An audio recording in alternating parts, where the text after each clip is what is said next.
I am 112 years old. I am a living monument to vanished centuries, and I'm about to whisper something to you that no one, not your progressive parents, not your high-priced life coaches, and certainly not your shiny self-help books, will ever dare to say out loud. Why? Because this truth is unvarnished. It's too naked, too cold. I have been breathing on this planet for over 100 years. My memory is a graveyard.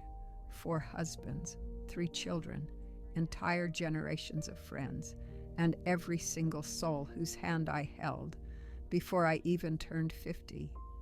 I've seen civilizations burn to the ground and rise from the ashes 5 times over. And through it all, there's one piece of knowledge that haunts me more than old age ever could. We are all living on borrowed time, acting like we have forever, when in truth, we don't even have a guarantee on our next breath. But let me tell you, when this knife first found my throat, not at 100, not at 80. It happened in 1944, when I was 28. It took me nearly 90 years to decode that horror and turn it into wisdom. It was December 12th, a bone-chilling Tuesday. My first husband, Thomas, was heading out for his shift. He worked the railroad. We'd been married 6 years, raising twins at home. Thomas was the kind of man whose reliability felt like solid granite. 137. He would always fix the collar on my coat before leaving and say, "Have my coffee hot and ready by 6, Alice." But at 6 o'clock that evening, the coffee went cold. There was an accident down at the yard, a derailment. The officials kept repeating, "He didn't suffer." Such a convenient lie for those of us left behind to keep breathing. But they failed to mention the most important part. When a person leaves in an instant, they take your entire unspoken world with them. All the "I love yous" you thought were obvious. All the apologies you saved for a better time. All the tenderness you smothered with your daily exhaustion, your irritation, or your petty pride. That night, staring at that empty cup of cold coffee, I made a vow. I promised myself that from then on, every day would be a prayer of presence. I promised I wouldn't postpone joy, that I'd love until it hurt, and cherish every single breath. And you know what? I broke that promise almost immediately. At first I tried. I kissed my children longer. I watched the sunsets. But then life gets in the way, doesn't it? A new marriage, the daily grind, the endless race for some phantom sense of security. I told myself I'd figured it out, that I was living deeply. But I was just lying to myself. Only now, at 112, do I understand the terrifying detail I missed when I was 28. It's not enough to survive a tragedy and declare that you've changed.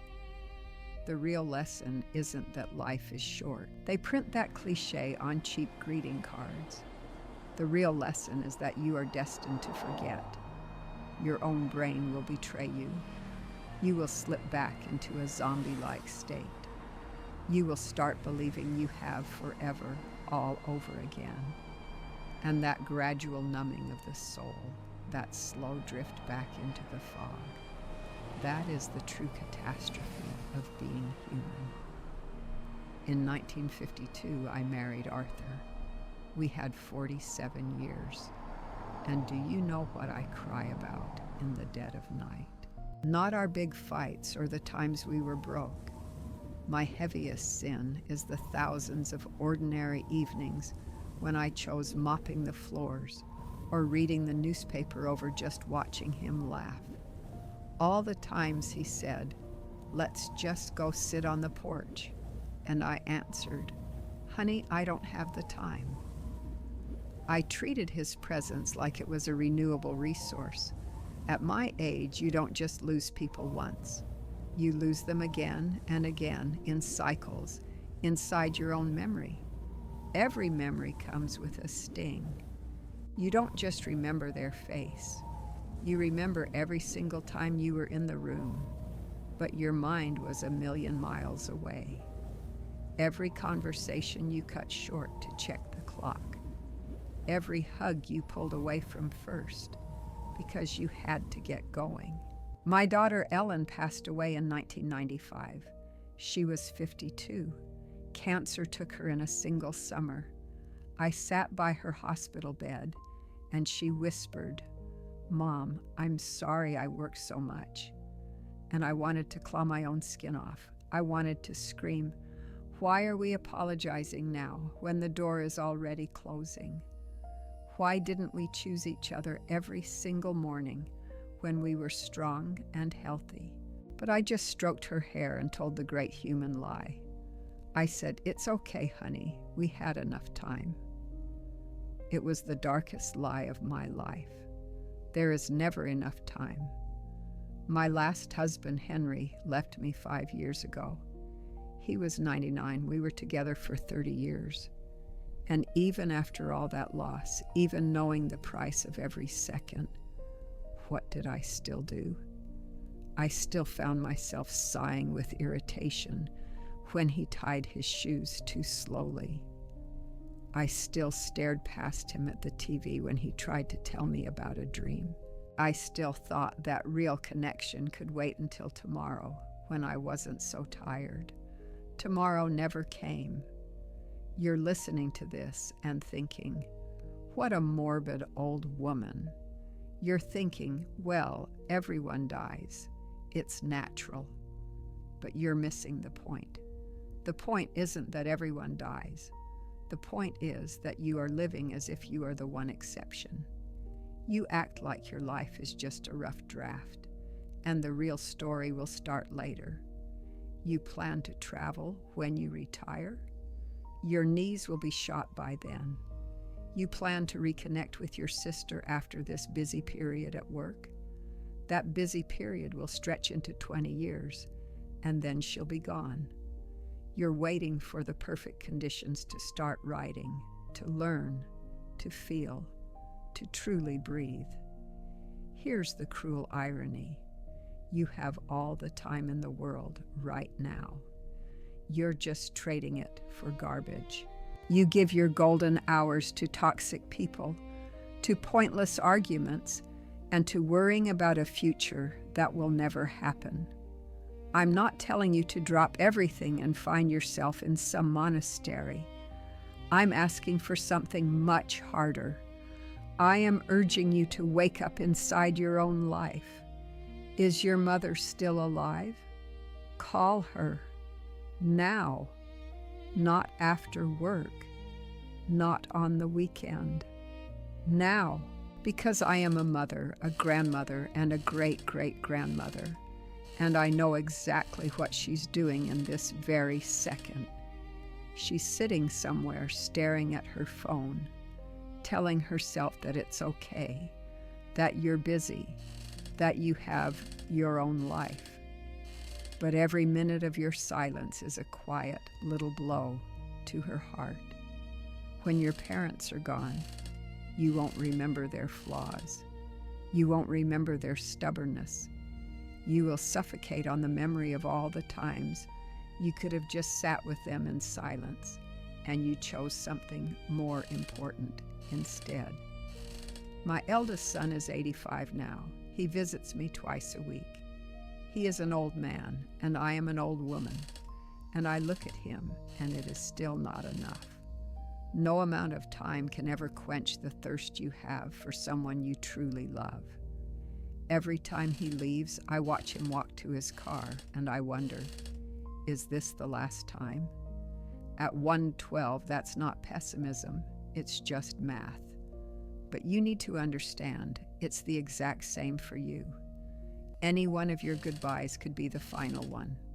You're just too blinded by the illusion of youth to believe it. My great-granddaughter Maya sat right here yesterday. She's 20. She spent 2 hours without once looking up from her phone. She thinks the notifications in her social feed are life. She thinks that I am a permanent fixture in her world. But someday, she'll wake up in an empty house and she'll remember this evening. She'll remember she sat 3 feet away from living history, from her own blood, and she chose to stare at a glowing piece of plastic. And that shadow of regret will haunt her for the rest of her life. I want to save you from that quiet torture, not from the big dramatic mistakes. You can make peace with those. I want to save you from the sin of absent presence, from the delusion that the people around you are just scenery that will stand there forever. My journey is nearing its end. I feel it in every cell of this worn-out body.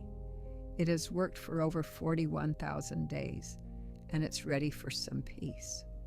I am ready to go, but I cannot rest easy, knowing that you are all still sleepwalking through your lives.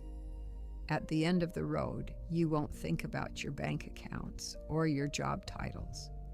You will think about that random Thursday when you put your phone down and truly heard your child's voice. You will remember the taste of the morning air on a day you weren't in a hurry. Those moments when you were fully here, not in the past, not in your future plans, but in the only point of reality we are ever given. The whole world is designed to pull you away from that, your phone, your ambitions, your endless to-do list. If I could scream back through time to that young Alice in 1944, I would tell her, you're going to forget. You're human. But your only real job is to wake up, again and again. The moment you notice you've drifted, come back. The moment you notice anger, come back to love. Don't be perfect, just be present. I have lived an impossibly long time, but if I were to gather up all the moments I was truly, fully present, they would barely fill a few hours. Because I swear to you on everything I have left, later is the biggest lie ever told. It doesn't exist.